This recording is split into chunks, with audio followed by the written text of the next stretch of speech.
A máscara. Eu vou tirar a máscara. O André já tirou a máscara. Não. Pedimos aos fãs que não subam ao palco à maluca porque a pandemia ainda não passou, não é? Sejam bem-vindos à Feira do Livro, à apresentação do livro Lágrima, de André Pereira.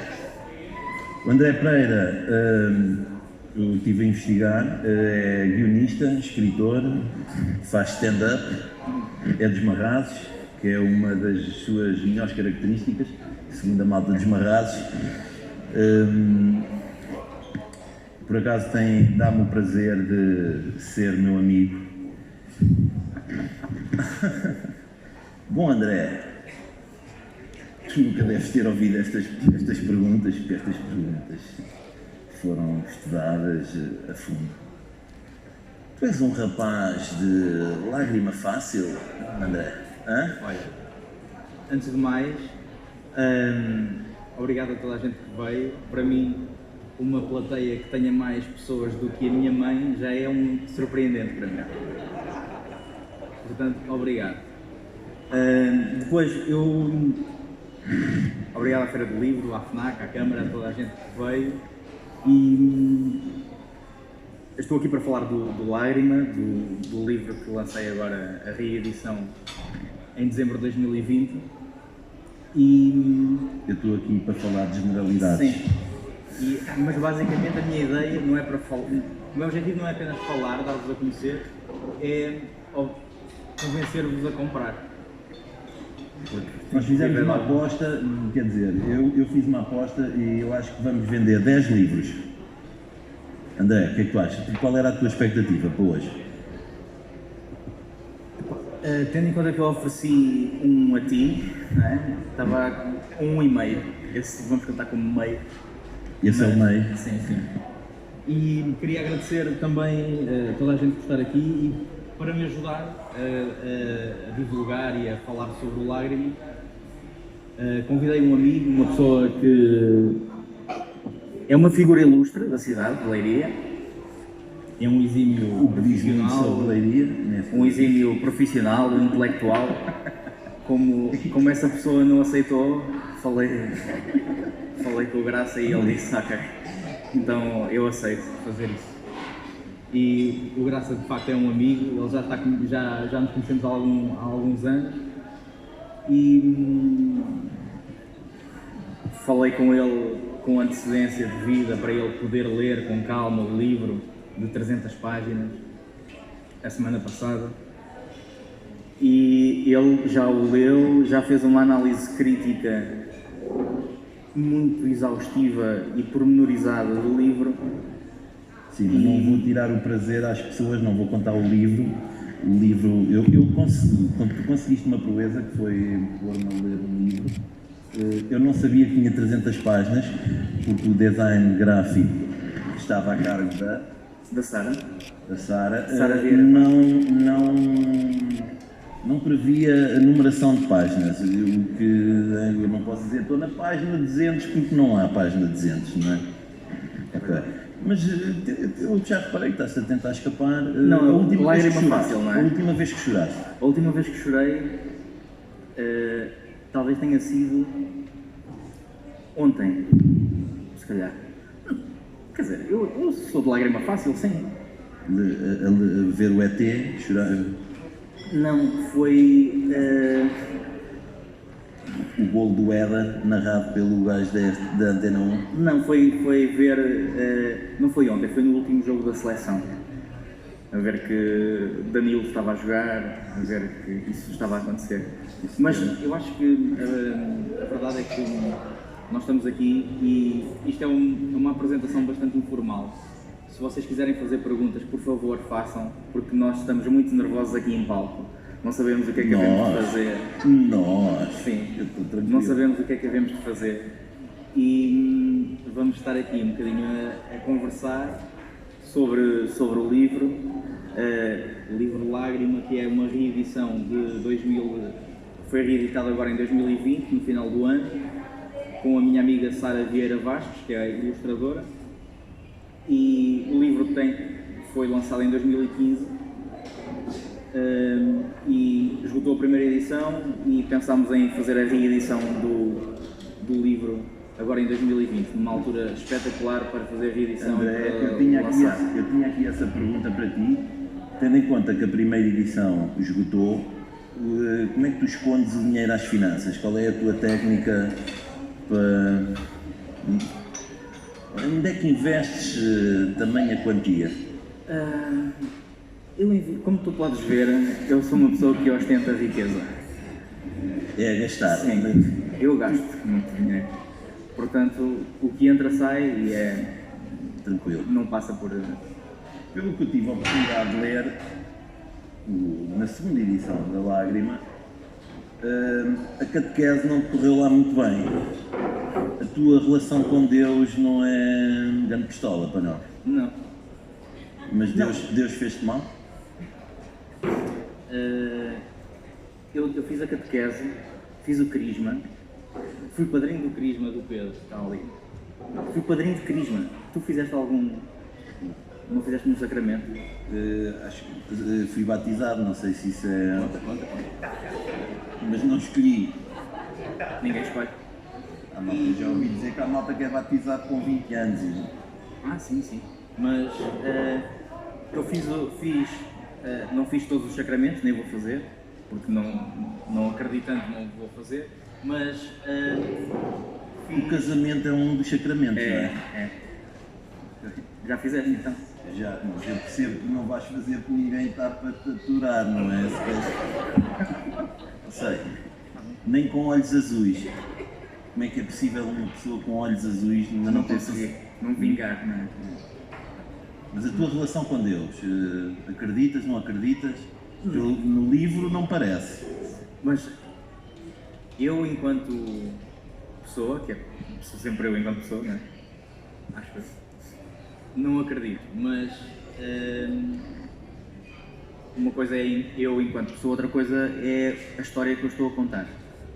E a história que eu estou a contar, neste caso, fala de, perante a morte de um filho,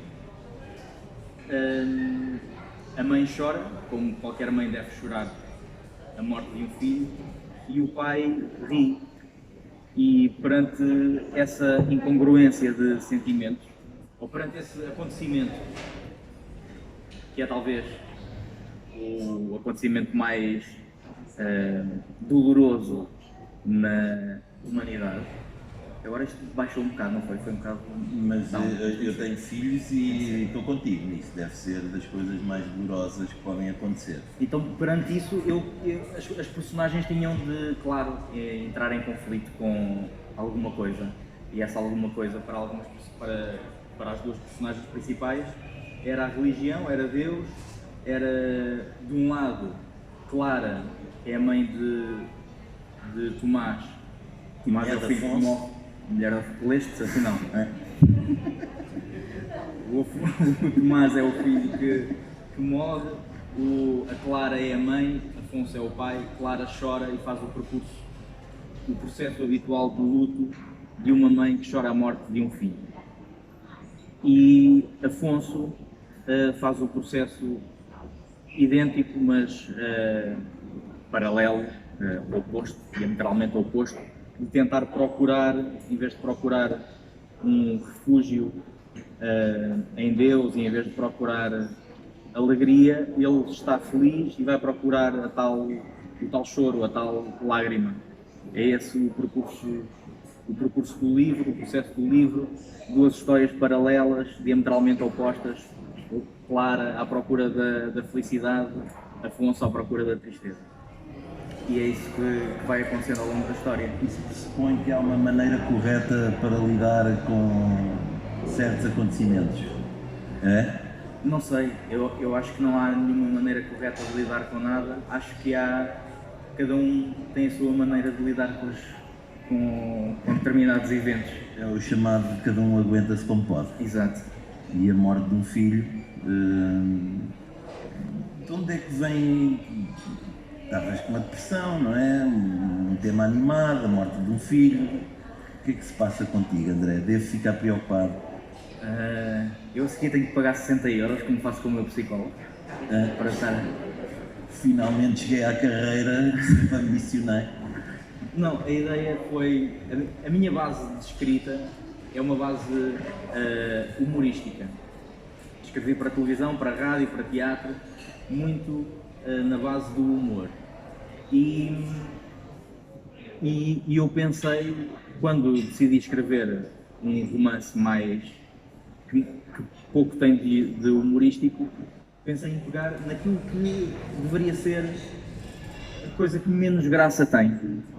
Foi quase um exercício de, ok, qual é que é a única coisa, ou talvez o momento mais dramático onde não existe felicidade.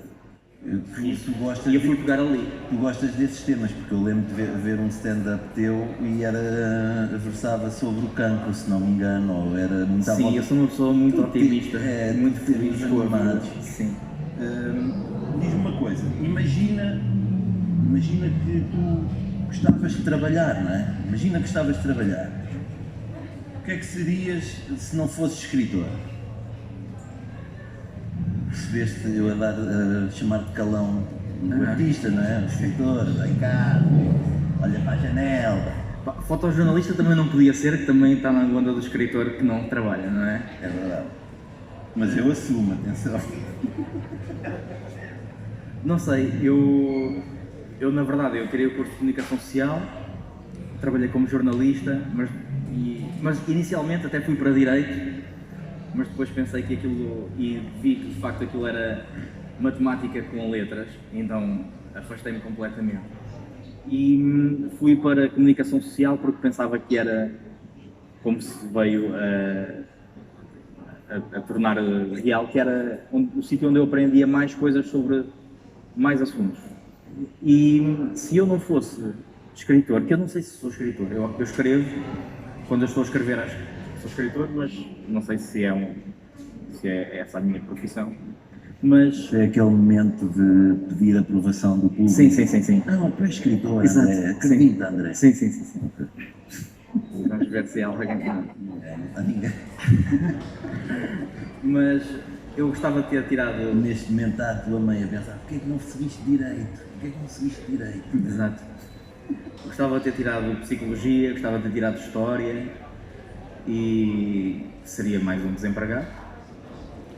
Não Mas muito diferente do não muito diferente do que tu estás da minha exato, do que eu faço agora, mas tenho conseguido viver da escrita, portanto acho que se calhar sou escritor. Eu chamaste-me aqui nessa qualidade. Se não fosse escritor, eu não estava aqui, não é? Tu viveste em Lisboa muitos anos, voltaste para a Leiria agora por causa só deste pequeno fim do mundo, não é? Atemorizaste e vieste para a saia da tua mãe. Ok, tudo bem. Qual é a rotina de um escritor em Leiria?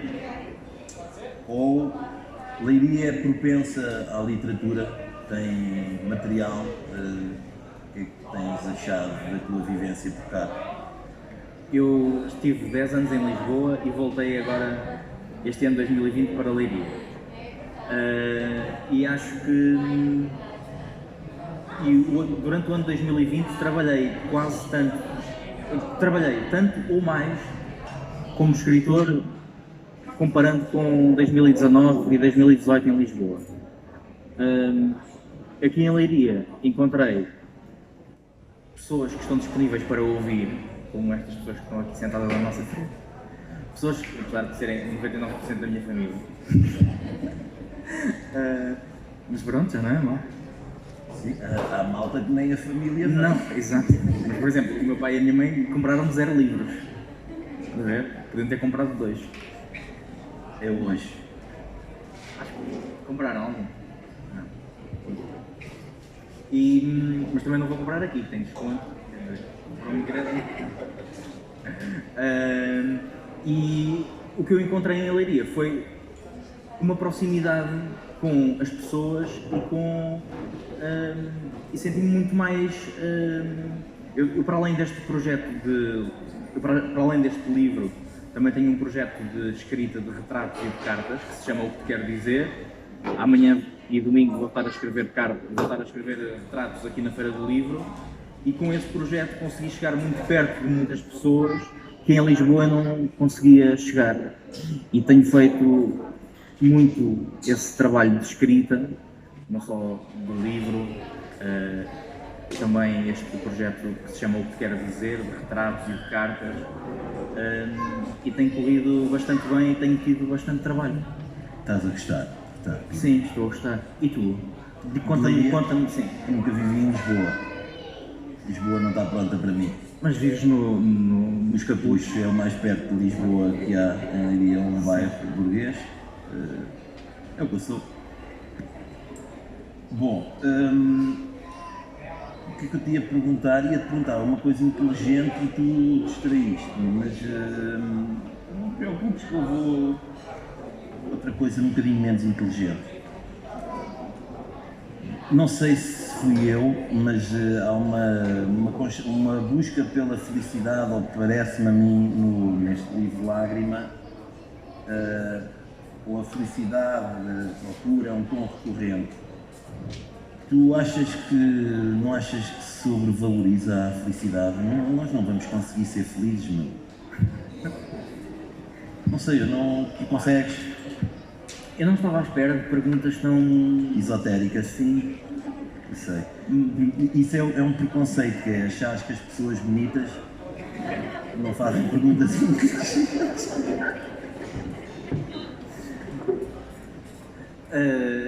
Neste livro há de facto a procura da felicidade da parte da Clara e há a procura da tristeza da parte do Afonso, que é o pai. E eu acho que a felicidade depende de cada pessoa, não é? E cada pessoa pode ser feliz ou pode estar feliz. Eu acho que as pessoas estão felizes e não são felizes. Acho que é um estado e não uma permanência. Mas quer dizer, quem é que sou eu? Sou um puto que está a falar. Já não és assim tão puto. Quando é que vais ser vacinado? Em princípio, dia 8 de julho. Estás a ver que já não és assim tão puto. Dia 8, mas tu vais ser dia... Dia 1. Pronto. Ansioso para levar uma vacina. Vais levar a segunda dose já. O que é que há a reter depois da leitura deste livro? Isto isto é uma pergunta ali daquele jovem da FNAC, obrigado. E eu acrescento, será que deve haver alguma coisa a reter depois da leitura do livro?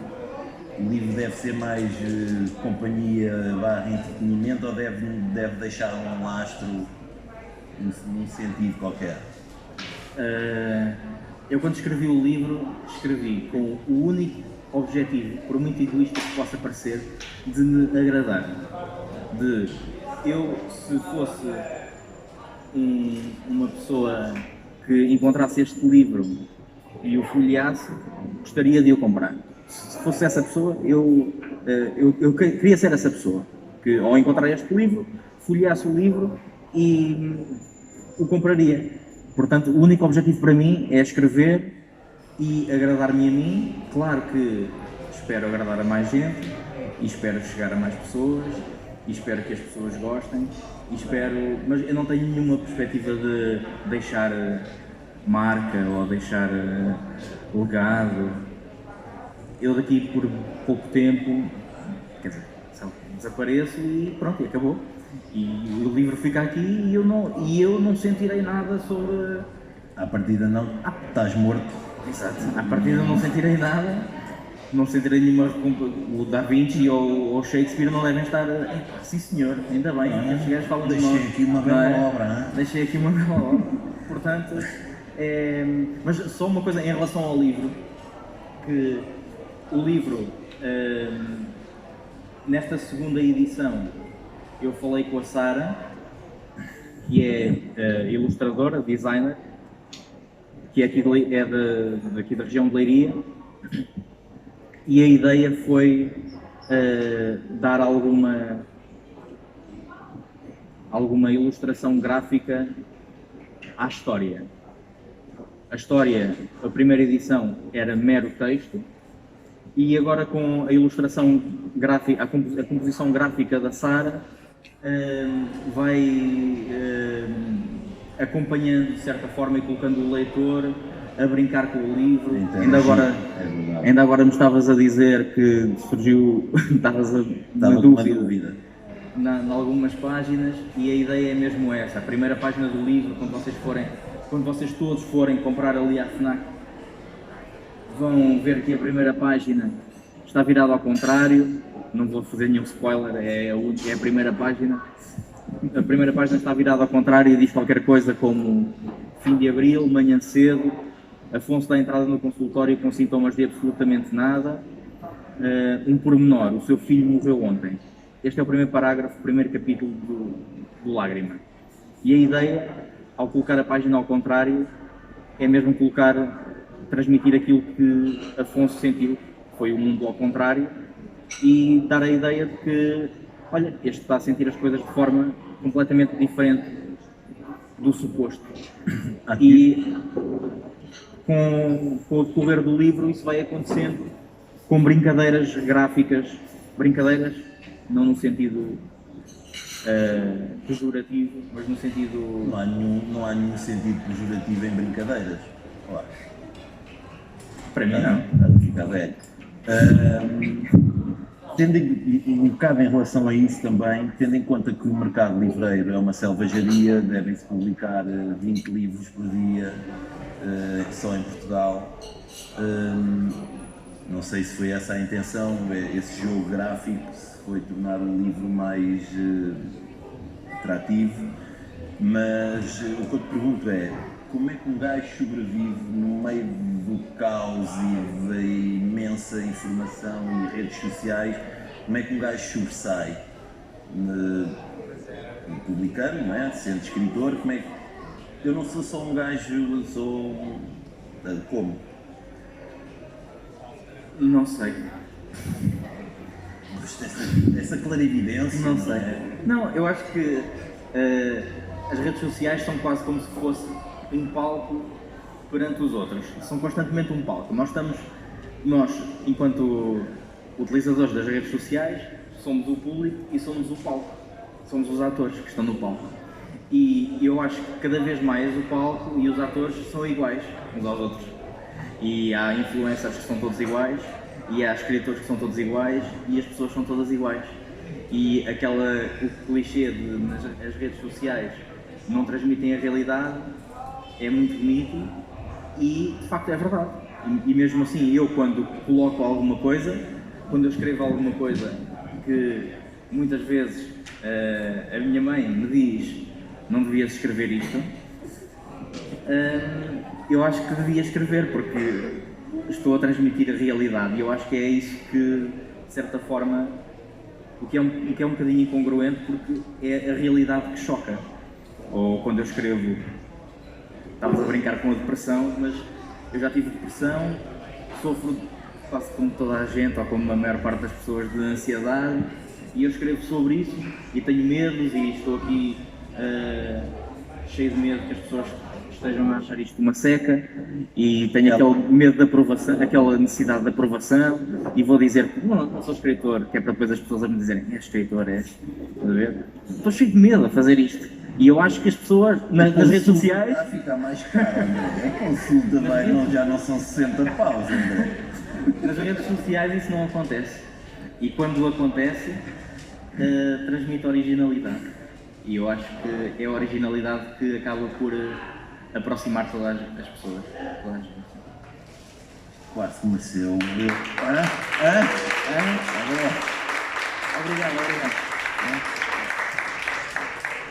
Estava tudo ensaiado. Estava tudo ensaiado. Esses 15 euros é verdade. Meus queridos, como repararam, estas perguntas exigiram dias e dias de estudo. Eu agora meto-vos à vontade, o André também, acho eu, para fazerem perguntas. Eu não sei se há um microfone, se não há, mas vocês conseguem. Senhora de vermelho, Lady in Red. Tira a máscara, tira.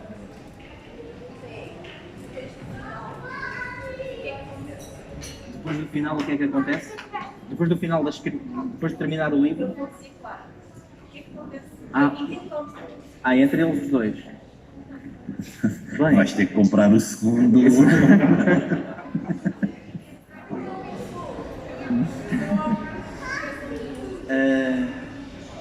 De facto, há uma história paralela entre eles os dois, em que cada um faz o seu percurso, um à procura da tristeza, outro à procura da alegria.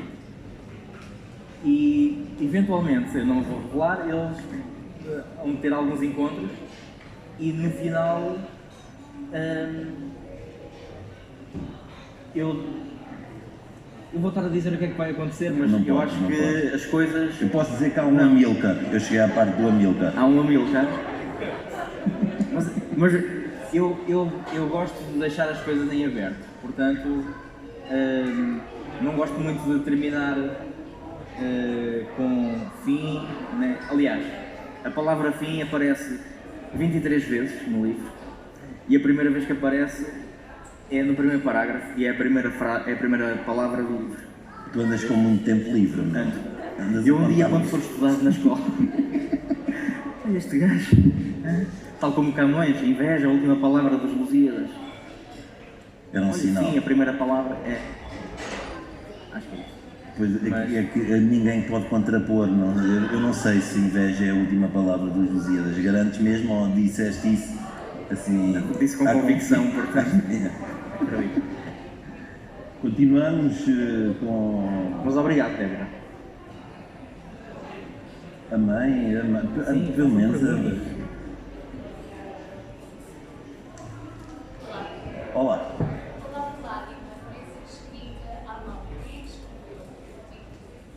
Quem é que escreveu a palavra lágrima no livro? Tens aí o livro. E nem está em maiúsculas. Não. A palavra a primeira edição não era assim, não era esta a capa. E nesta segunda edição, como homenagem à minha professora primária, eu pedi-lhe que ela escrevesse lágrima e que fizesse a capa do livro.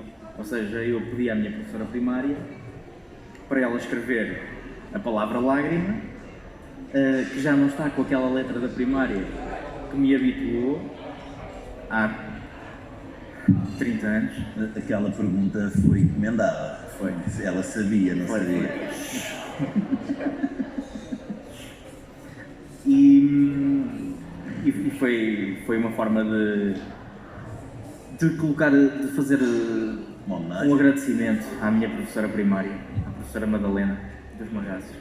Que teve juízo e não veio à apresentação do livro. Ela sabe que tu és escritor? Foi a primeira edição. Sabe que eu escrevo e gosta, mas também é a minha professora primária, não é? Fica orgulhosa com qualquer coisa. Se eu fosse fotojornalista, também ficaria orgulhosa, não é? Portanto, as minhas professoras primárias acho que não sabem quem eu sou. Não. Acho que não. Jorge, tudo bem? Uma pergunta? Ajuda-nos. Exato, ajuda-nos. Quando estou em apuros, recorro sempre ao Jorge. Claro que sim. Claro. Dizeste ainda há pouco que escolheste o tema do teu livro, aquele tema que provocava menos riso, certo? Não achas possível brincar com a morte? Ou que a morte pode ser, que há humor na morte? Eu acho que há. E eu acho que aquela questão dos limites do humor, eu acho que os limites do humor é ter graça ou não ter. Mas são limites de cada pessoa. Eu posso achar graça a uma coisa e para mim é humor. Posso não achar e para mim não é. Mas não passa disso. E eu acho que se pode brincar com... Há uma definição da comédia que diz que comédia é igual a tragédia mais tempo. Quanto mais tempo se passa de uma tragédia, mais conseguimos rir sobre o evento. E há quem diga que quando há alguma tragédia, alguém começa a faz uma piada sobre essa tragédia, há quem diga que é demasiado cedo, há quem diga que é muito em cima, muito a quente, mas eu acho que... aí também entra a distância do assunto, não é? Provavelmente para um casal que teve um filho que morreu, não sei se terá interesse, se calhar também não tem interesse em nada, não é? Certo, mas qual é que é o mal que faz rir? O mal que faz rir? Sim. Há muitos. Não. Há muitos de vídeos na internet de gajos a cair, não? Certo, mas vingam. Certo, mas se tu estás triste e se tu te rires, qual é que é... o que é que isso causa de errado em ti? Ficas doente por causa disso? Nada. Até pode causar algum alívio. Eu estou contigo nisto. Portanto, sim. Eu acho que existe essa... É o chamado comic relief de... Às vezes nós rimos pela incongruência da realidade, nós vemos uma pessoa, se entrasse agora aqui alguém a fazer o pino, nós íamos rir, porque não é normal as pessoas andarem viradas pernas para o ar.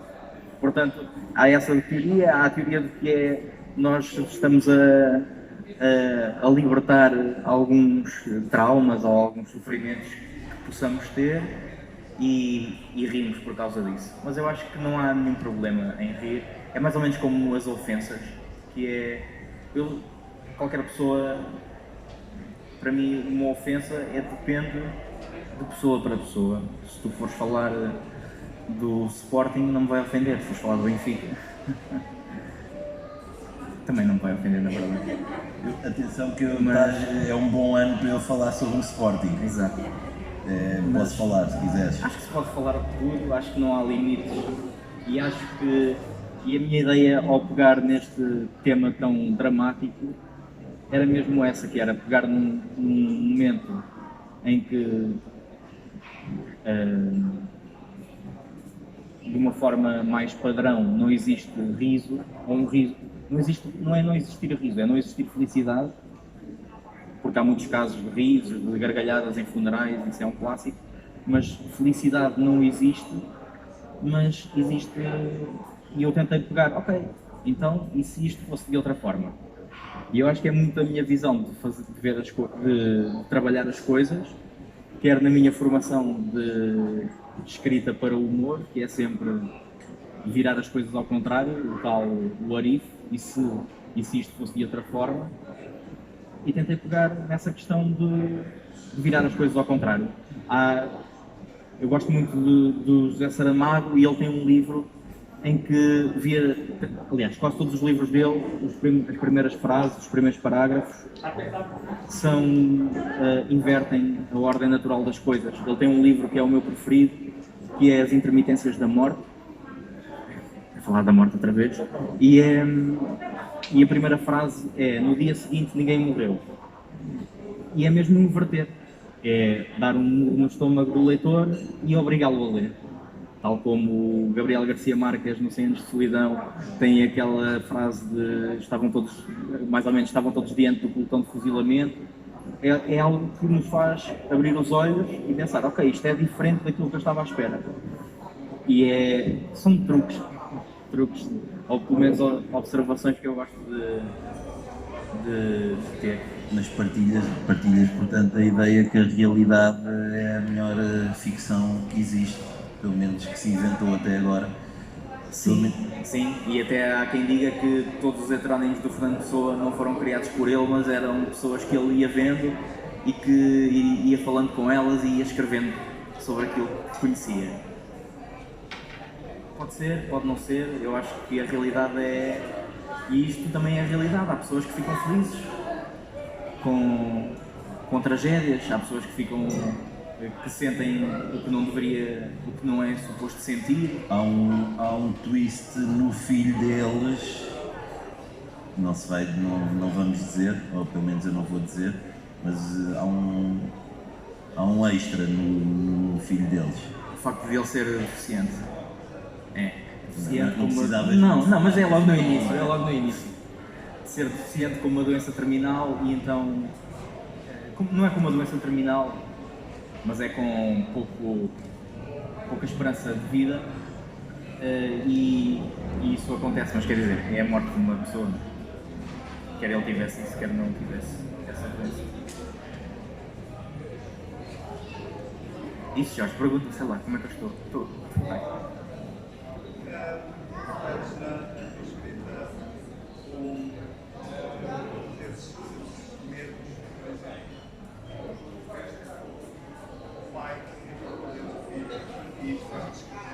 Como?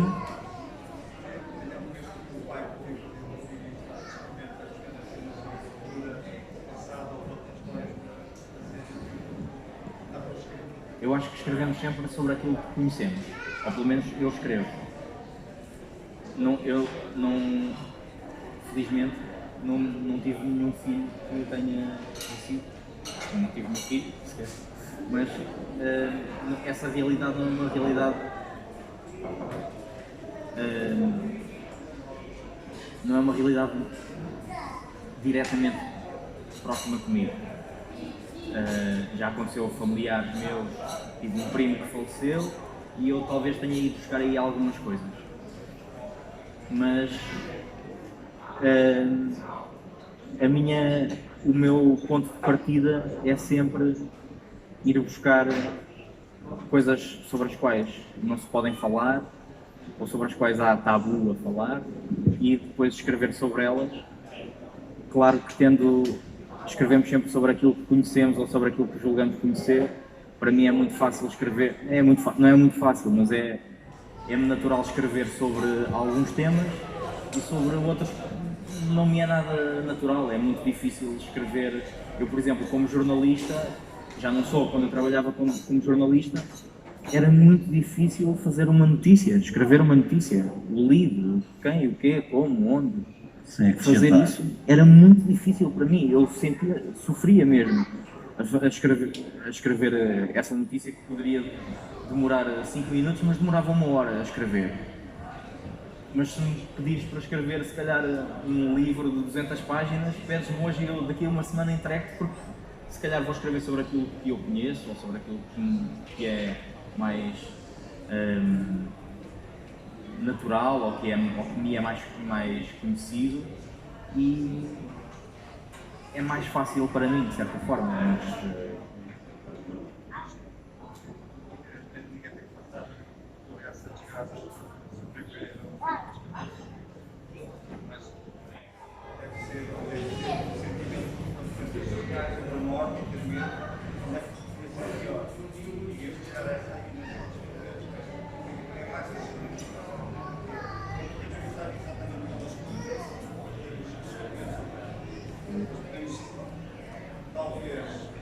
empatia, projetar.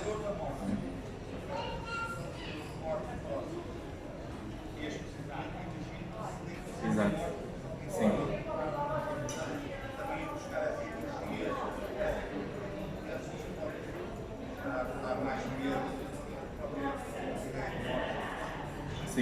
Sim, e eu acho que nós estávamos a falar há pouco, enquanto estávamos ali sentados, e depois eu estava a falar com o Graça e estava-lhe a dizer que, bem, quase tudo o que eu escrevo, ou pelo menos o que eu publico, tem muito a ver com a fatalidade, ou com a morte, ou com o fim, ou com estas coisas.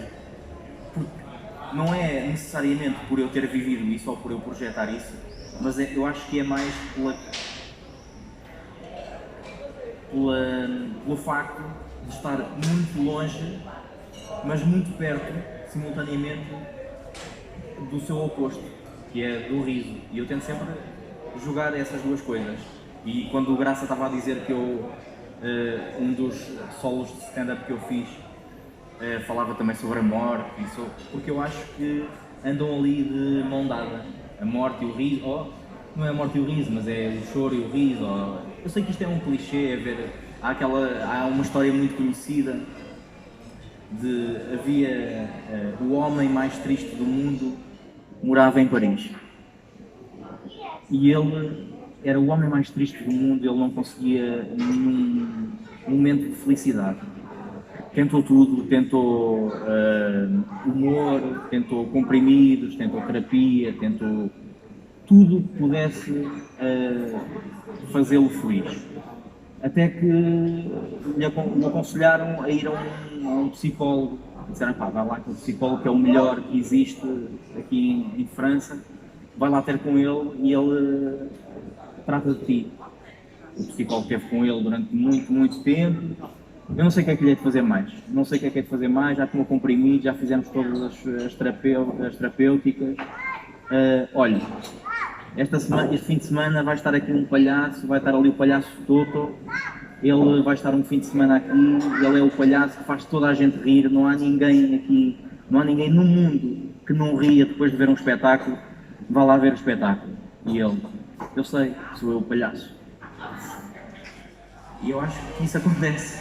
É um clichê, mas eu acho que isso acontece e há essa proximidade, porque são quase mexe-se com os mesmos cordelinhos e a escrita do humor é muito parecida com a escrita de drama, muito parecida. É pegar numa coisa e dizer assim, e se isto fosse ao contrário, mas em vez de pegar no Graça a entrar ali a fazer o pino, é pegar no, olha, aqui costumamos chorar muito, não há total ausência de riso, e se houvesse riso, o processo é exatamente o mesmo, e eu gosto de brincar com isso. Faz muito bem. Não tenhas medo dos lugares comuns, porque se é um lugar comum, se vai para lá toda a gente, é porque lá está-se bem. A estatística comprova. É? Mais questões? Tira. Espera aí, chegou o microfone. Era só para usar o mesmo microfone, não tenho nada para dizer. Quiser cantar uma música? Não, isto é lágrima, não é para deixar as pessoas em lágrimas. André, se tu pudesses trazer à vida uma personagem do livro, qual é que trarias e porquê? Qual é a tua personagem? Uma personagem que tu pudesses trazer à vida, que pudesse ser teu amigo, ou uma pessoa que tivesses curiosidade em conhecer? Uma personagem do livro que eu trouxesse que eu tirasse do livro para a realidade. E que tu gostasses de conhecer e tornar uma pessoa do teu dia a dia. Se me perguntasses se eu queria alguém que estivesse ali, que eu tivesse matado e que agora quisesse rejuvenescer ou renascer, nenhuma. Para mim está tudo bem assim. Matei quem devia ter matado. Mas alguma personagem que eu gostasse de conhecer,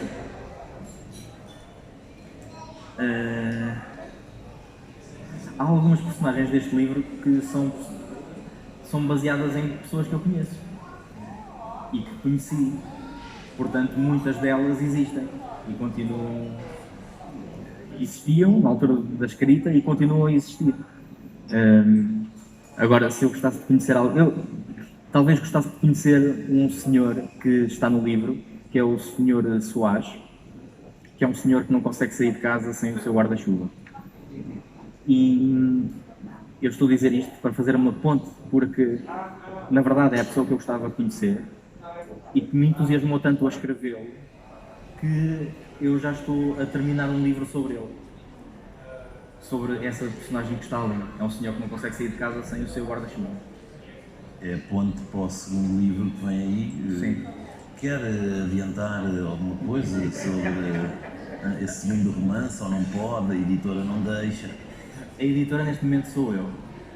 Porque se eu tivesse com uma editora, como já aconteceu, ficaria 90% do lucro para a editora, 10% para o autor, que seria cerca de 2 euros para mim, por livro.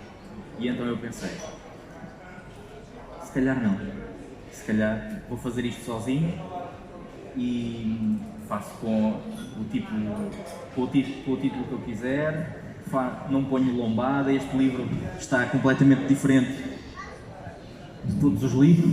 Este livro não tem lombada, não está aqui nada escrito, não tem sinopse, não tem autores, só tem os autores aqui no fundo porque é obrigatório, porque senão eu também não colocaria absolutamente nada. E não tem sinopse, não tem fotografias de ninguém, porque também se tivesse fotografias, só se fosse da Sara é que era capaz de valorizar o livro.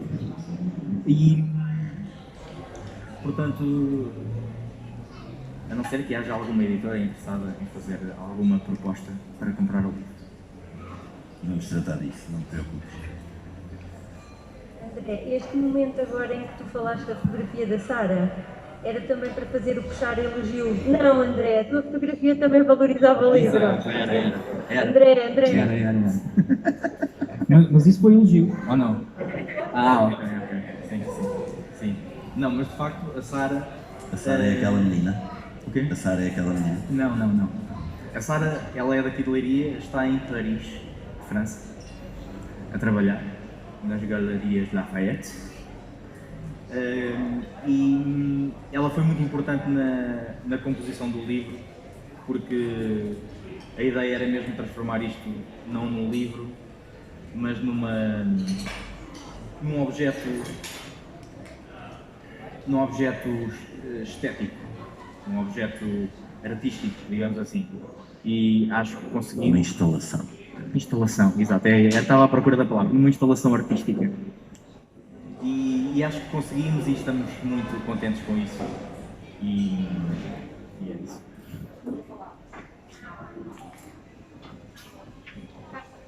Estão a ouvir? Então, eu já li o livro e na altura dei a minha opinião, que vale o que vale. Mas eu acho que não é só um tipo estético. É um objeto. Ele tem muita personalidade assim que nos chega à mão, sem sequer folhear. E acho que realmente foi muito bem conseguido, não só enquanto objeto de design, parabéns à Sara, não só na paginação, mas é sem dúvida uma experiência, não só com a história, mas realmente a parte gráfica personifica de uma forma muito intrínseca e genuína realmente a história. E é isso, parabéns. Faço minhas as palavras daquela menina, não é? A ideia era essa.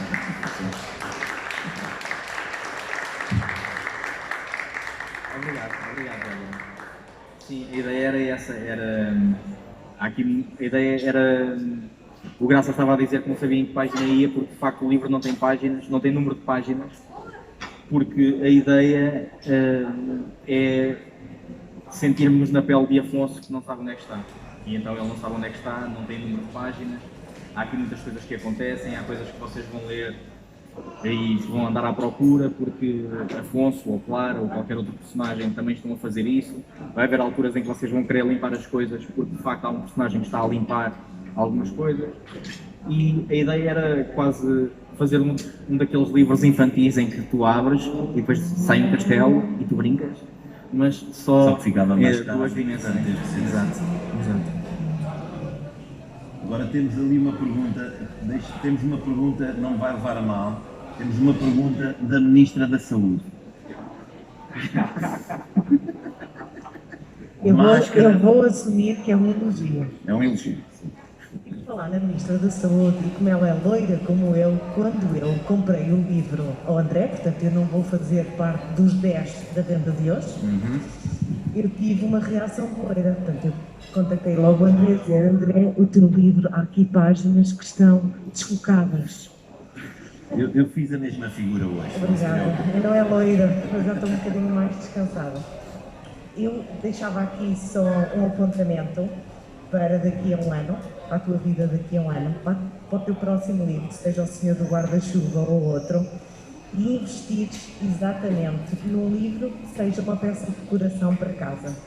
Que a gente sinta ao ler o livro que está na infância a ler um livro de pop-up. Exatamente por causa da brincadeira e da brincadeira que foi a brincadeira das emoções. E, portanto, aquilo que eu recomendava, pelo prazer que tive em ler o livro, podes abusar mais um bocadinho nisso, seja com a Rita ou com outras Ritas deste mundo, não é? E que explores isso, porque passa a ser um objeto de decoração da nossa casa. Ok. Vou tirar o curso de decorador de interiores. mas sim. Obrigado.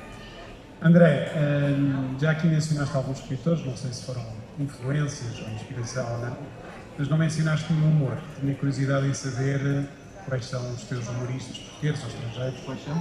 Os humoristas de referência, portugueses ou estrangeiros. Os humoristas de referência para mim? Sim. Eu vou cair nos lugares comuns, mas... Não tenhas medo. Mas eu vou já começar por uma coisa, que é, toda a gente diz que gosta de Monty Python, eu não gosto de Monty Python. Mas gosto muito. Eu acho que o Herman é o maior. E acho que o Ricardo Araújo Pereira é o segundo maior. E gostava muito do Raul Solnado. E gostava muito de ver os filmes portugueses com o Vasco Santana. E acho que são essas as minhas grandes referências. Claro que hoje em dia, referências humorísticas mais viradas para a escrita, claro que eu gosto do Mark Twain e gosto muito do Miguel Esteves Cardoso. Miguel Esteves Cardoso, claro, desde as crónicas dele, As Minhas Aventuras na República Portuguesa, vários livros que depois ele lançou de crónicas, agora lançou alguns recentemente também, lançou um romance que também é muito bom e por acaso também começa com a morte, que é O Amor é Fodido, em que ele diz que gostava de estar vivo mais 3 minutos só para ter a possibilidade de te matar. E eu gosto disso e acho que é interessante como é que os humoristas, sempre que se transformam ou sempre que querem escrever algo mais sério, vão para o oposto. Miguel Esteves Cardoso vai para o oposto, Ricardo Araújo Pereira está a fazer uma tese de mestrado sobre o riso e a morte, os Monty Python falam sobre a morte, isso acontece constantemente. E se calhar eu sou só mais um Palerma que está a fazer isto. Mas essa cena, a PJ não tem que andar em cima de ti e eu começo a ficar um bocado preocupado. O que me interessa, a PJ não me incomoda uma CMTV. PJ. CMTV consegue-se arranjar a maneira de andar atrás de ti. Não é difícil. Boa tarde. Ok, estava aqui curioso em termos, e visto que também já estás a terminar o teu segundo, pelo menos, estava curioso como é que é o processo da escrita. Portanto, uma história tem um início e um fim, ou uma história tem um fim e vai tendo um início, começa pelo meio, como é que é o teu fluxo? O processo de escrita. Eu começo, para mim, o principal, o essencial é encontrar uma ideia que seja diferente. Como esta, vou dar o exemplo deste livro. Eu tive esta ideia de, perante um acontecimento dramático, a morte de um filho, a pessoa, em vez de chorar, ri.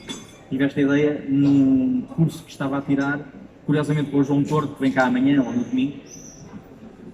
Estava a tirar um curso de escrita com ele e surgiu essa ideia de fazer, cada um tinha que fazer um parágrafo inicial e esse parágrafo é o que está aqui neste livro, surgiu-me aí essa ideia. Depois andei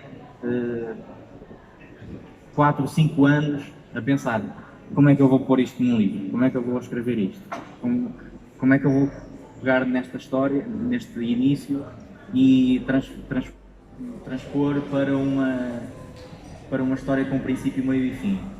Entretanto, também fui-me formando noutras áreas de guionismo, de escrita, e fui utilizando algumas técnicas para mim, a folha nunca está em branco, ou seja, o clássico de o horror perante a folha em branco, isso pode não ser sempre assim. Nós podemos ter determinados pontos, de uma forma mais geral, princípio, meio e fim. Princípio, há determinados checkpoints que acontecem, no meio há outros, no fim há outros. E então isso acaba por se dividir em 10, 11, 12 pontos que estão ali repartidos ao longo da história. E eu fui encaixando isso e fui pensando, ok, isto é o início. A história tem sempre de começar, sempre não, mas da forma que eu escrevo, começa com um gatilho, que é algo que impulsiona a ação, que é isto, a morte, o gajo está a rir. A seguir há um período de dúvidas. Será que estou a sentir, isto é felicidade, é tristeza, o que é que eu sinto? Devo estar estou a sentir isto, é bom sentir isto, é mau, o que é que me vai acontecer? Depois há outro período, há outro ponto que é uma espécie de um ponto de luta sem efeito, o outro que é um ponto sem regresso. Isso acabou por ser a fórmula que eu criei para escrever o romance e escrever outras coisas que eu vou escrevendo. É ter um princípio, meio e fim um bocadinho mais esquematizado e mais dividido e subdividido, que pode existir na história, no arco narrativo, como também em cada personagem. O personagem de Afonso tem um determinado arco narrativo, começa com uma emoção ou com um sentimento, ou ele é uma pessoa que no fim é outra, ou pelo menos, ou pode ser a mesma, mas passa por um arco de mudança, ou de encontro, de conflito, de contraste. Mas quando estás a escrever o livro, vais sempre em paralelo com o decorrer do livro, ou vais lá para o meio, depois voltas ao início? Eu faço uma espécie de sinopse de cada ponto. Imagina, para escrever o livro, neste caso, utilizei... Isto está um bocadinho a tirar a magia das coisas, mas é o que acontece. Acho que por acaso é giro perceber que é uma coisa que dá trabalho, é um trabalho. Sim. Eu em casa falaste na PJ e eu tinha o meu quarto, a minha parede parecia uma parede da PJ, ou que tinha aqui, acontece, este é o primeiro ponto, depois vai ligar com aquele, tinha aqui outra fotografia, depois está aqui este personagem que vai ligar com aquele, e depois acontecia aquelas... Ainda bem que a PJ não foi a tua casa nessa altura. Exato. As fotografias de mal. Das teorias da conspiração era o que estava na minha parede, era isso que acontecia. E então o que vai acontecendo é isso, que é, eu tenho 11 pontos, ou 12, ou 13, que eu sei que vão acontecer na minha história. E faço um resumo pode ser uma frase, para cada um deles. Aqui, o Afonso vai perder o filho. Aqui o Afonso vai ter dúvidas. Aqui o Afonso não vai ter dúvidas e vai em frente. Aqui o Afonso há de acontecer alguma coisa com outra personagem, de forma a que ele faça o percurso inverso daquilo que queria fazer. Então vou fazendo isso para o Afonso, faço isso para a Clara, faço isso para o Soares. E fazes tipo funcionário público, marcas um horário e estás lá, ou é quando te surge? Se eu tiver tempo para fazer as coisas, não consigo fazer. O meu pai até costuma dizer uma coisa que é... Se queres uma procrastinar, não é? O meu pai costuma dizer uma coisa que é verdade, que eu entendo e que cumpro na minha vida, que é... Se quiseres uma coisa bem feita, pede a alguém que não tem tempo para o fazer. E eu, quando andei 5 anos para escrever o livro, ou 4 anos para escrever o livro, não tinha nenhuma obrigação. Então andava com o livro, com a ideia na cabeça, e andava o tempo todo a pensar, só espero que este livro que este filme não seja sobre esta ideia. Ou só espero que este livro que eu agora folheei não seja sobre esta ideia. E então, a partir do momento em que uma editora veio ter comigo e me disse assim, André, daqui por um mês queremos o livro. Eu fiz, pronto, foi só isso. É o clássico português, não é? Na última. Tem aqui mais uma pergunta. Olá André, Olá, Paulo. para quando um livro para crianças? Livro Sobre da... estes temas animados que tu costumas tratar.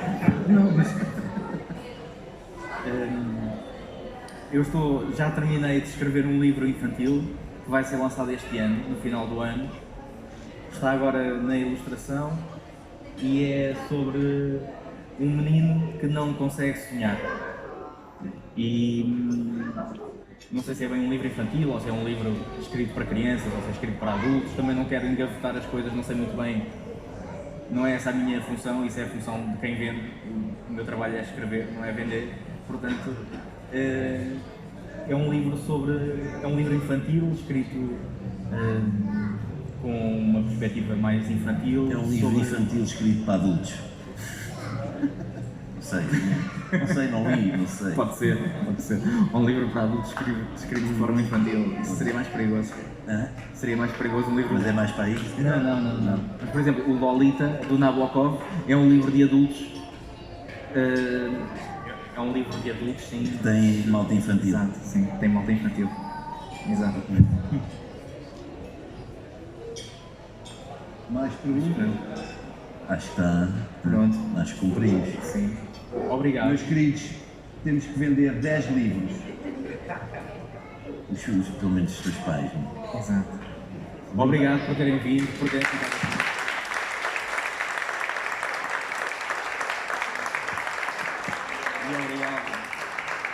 E obrigado a este exímio intelectual da bolha leiriense. Isso. E insulta-me. Obrigado por terem vindo. Obrigadíssimo. Obrigado. Espero que não tenha sido uma série. Não, não foi.